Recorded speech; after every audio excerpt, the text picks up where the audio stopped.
محترم بھائیوں، یہ جو ایام ہمارے گزر رہے ہیں یہ پورے سال کے سب سے بہترین ایام ہیں۔ حضرت عائشہ صدیقہ رضی اللہ تعالی عنہ فرماتی ہیں کہ جب آخری عشرہ شروع ہوتا رمضان المبارک کے مہینے کا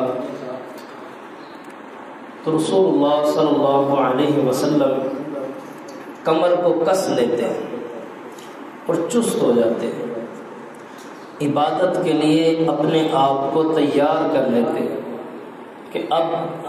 پہلا اور آخری کام اگر کوئی ہوگا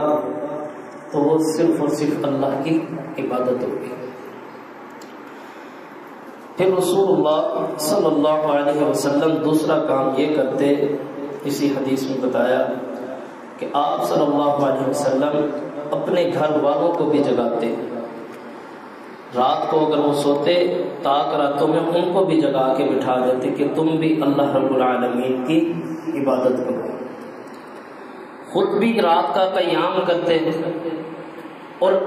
گھر والوں کو بھی قیام کرواتے۔ یہ رسول اللہ صلی اللہ علیہ وسلم کا معمول تھا۔ پھر جب آپ صلی اللہ علیہ وسلم دیکھتے کہ ابھی اللہ رب العالمین کی عبادت کا حق ادا نہیں ہو رہا تو نبی کریم صلی اللہ علیہ وسلم اپنے آپ کو اللہ رب العالمین کے حوالے کر دیتے اور اعتکاف میں بیٹھ جاتے